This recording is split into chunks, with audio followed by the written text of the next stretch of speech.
तारीख थी 22 अप्रैल और दिन था मंगलवार। दोपहर के ठीक 2:45 हुए थे। देश के अलग अलग राज्यों से 40 से ज्यादा लोगों का एक ग्रुप कश्मीर के पहलगाम की बैसरन घाटी में घूमने आया था। सभी टूरिस्ट खुले मैदान में थे। कुछ टूरिस्ट दुकानों के बाहर लगी कुर्सियों पर बैठे हुए थे।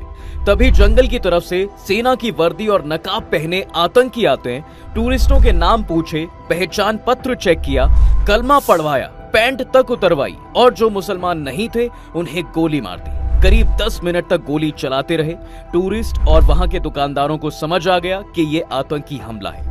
शुरुआत में एक टूरिस्ट के मरने की खबर आई। रात के 11 बजते बजते मौतों की संख्या बढ़कर 27 हो गई। वो कहते हैं ना कि दर्द हद से पार हो जाए तो उसका एहसास होना बंद हो जाता है। ऐसी स्थिति में इंसान पत्थर बन जाता है। एक लाश के पास बैठी महिला की ये तस्वीर इस बात का जीता जागता एग्जाम्पल है। एक रिपोर्ट के मुताबिक ज्यादातर मारे गए लोग पुरुष हैं। टूरिस्टों को शुरू में पता ही नहीं चला कि क्या हो रहा है, क्योंकि हमलावर सेना की वर्दी पहने हुए थे और मास्क लगाए हुए थे। महाराष्ट्र के पुणे की आसावारी पहलगाम में घूमने आई थी। उन्होंने एक मीडिया चैनल को ये बताया कि हमलावरों ने सिर्फ पुरुषों को निशाना बनाया। खास तौर पर उन्होंने हिंदुओं को जबरन कलमा पढ़वाने की कोशिश की। जो नहीं पढ़ पाए उन्हें गोली मार दी। मेरे सामने मेरे पापा को 3 गोलियां मारी। सवाल उठता है साहब कि कश्मीर में हमला होना क्या सिर्फ एक संयोग है या आतंकियों की सोची समझी चाल है?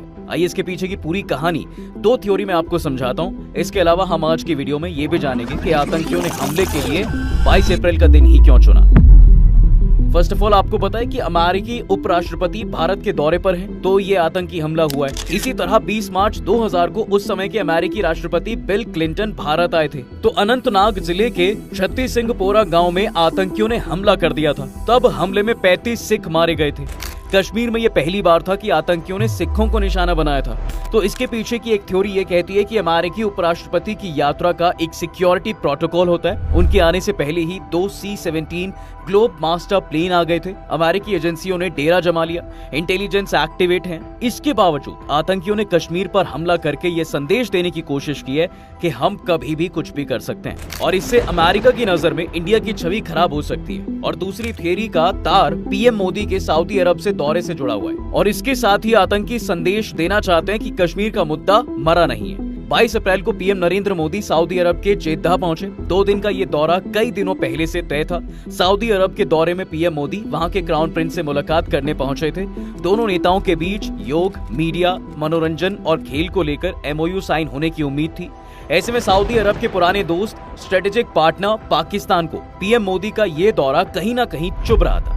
थिंक टैंक स्नोबर इंस्टीट्यूट के डायरेक्टर और पाकिस्तानी एनालिस्ट कमर चीमा के अनुसार पीएम मोदी का सऊदी दौरा पाकिस्तान के लिए एक तरह का चैलेंज है।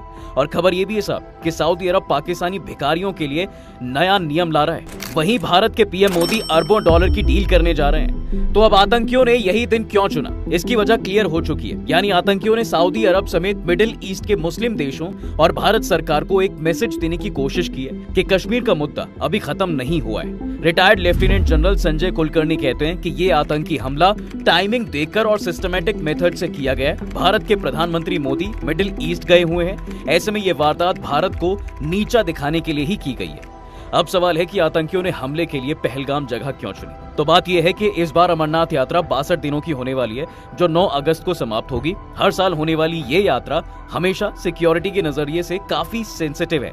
इस यात्रा पर हमला होने का खतरा बना ही रहता है। इसके चलते जम्मू कश्मीर सिक्योरिटी और इंटेलिजेंस एजेंसियां चौकन्नी रहती हैं। तो इस बार जिस जगह हमला हुआ है उसी जगह से अमरनाथ यात्रा शुरू होती है। यानी पहलगाम के बेस कैंप से यात्रा शुरू होती है।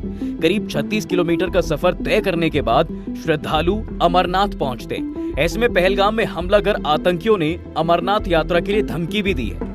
वहीं इस हमले की एक कहानी ये भी है कि भारत ने चिनाब ब्रिज पर दुनिया का सबसे ऊंचा रेलवे ब्रिज तैयार कर लिया है। इससे अब श्रीनगर के लिए सीधी रेल कनेक्टिविटी पॉसिबल हो पाई है। 25 जनवरी को कटरा श्रीनगर रूट का सफल ट्रायल भी हुआ था। ट्रेन सुबह 8 बजे कटरा से रवाना हुई और 11 बजे श्रीनगर पहुंची। ट्रेन ने 160 किलोमीटर का सफर 3 घंटे में पूरा किया था। 19 अप्रैल 2025 को पीएम मोदी इसका उद्घाटन करने वाले थे।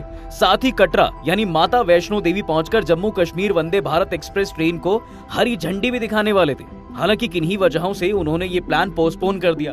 देश के बाकी हिस्सों से कश्मीर की ट्रेन कनेक्टिविटी होने से टूरिज्म तेजी से बढ़ने की उम्मीद भी है। तो आतंकियों के इस हमले के पीछे का मकसद बड़ा है। इसके पीछे एक पूरा साइकिल चेन है, यानी हमले का मेन एजेंडा है कश्मीर में टूरिज्म को रोकना, जिससे वहां का बिजनेस इफेक्ट होगा, फिर लोग बेरोजगार होंगे और जब बेरोजगार होंगे तो पैसे के लिए आतंकी संगठनों से जुड़ जाएंगे। वैसे एक अहम सवाल ये भी है कि क्या पाकिस्तान सेना चीफ ने आतंकी हमले का हिंट दे दिया था? दरअसल पाकिस्तान की आर्मी चीफ जनरल असीम मुनीर ने पिछले हफ्ते हिंदू मुसलमान में दरार डालने वाली बात कही थी और कश्मीर को पाकिस्तान की गले की नस बताया था। उन्होंने कश्मीर को गाजा से जोड़ते हुए कहा, पाकिस्तानियों का दिल गाजा के मुसलमानों के साथ धड़कता है। इस्लामाबाद में पहले ओवरसीज पाकिस्तानी सम्मेलन में जनरल मुनीर ने कहा, हमारा रुख बिल्कुल साफ है, हम अपने कश्मीरी भाइयों को उनके वीरतापूर्ण संघर्ष में अकेले नहीं छोड़ेंगे।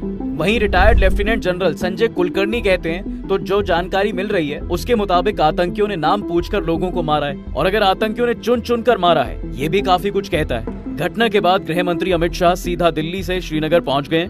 वो राजभवन में सेना और प्रशासन के अफसरों के साथ हाई लेवल मीटिंग कर रहे हैं। जब तक मैं ये वीडियो बना रहा हूँ, एनआईए की टीम आज हमले की जांच के लिए पहलगाम पहुंच चुकी है।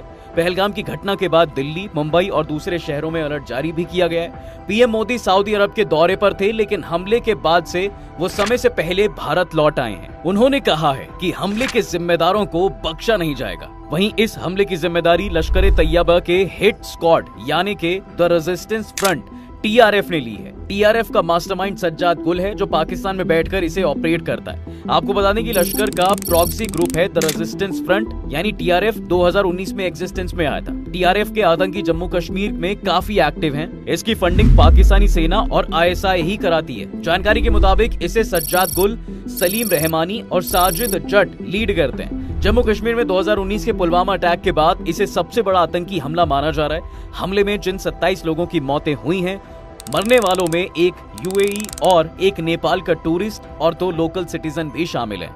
बाकी टूरिस्ट यूपी, गुजरात, महाराष्ट्र, कर्नाटक, तमिलनाडु और ओडिशा के हैं। हम इस टॉपिक पर एक पूरा एक्सप्लेनर वीडियो जरूर लेकर आएंगे। फिलहाल आप कमेंट में पीड़ित परिवारों के लिए अपनी सिंपैथी, संवेदना व्यक्त कर सकते हैं। बाकी वीडियो अगर आपको पसंद आई हो तो इसे लाइक और शेयर जरूर करें और जाते जाते चैनल को सब्सक्राइब जरूर करें।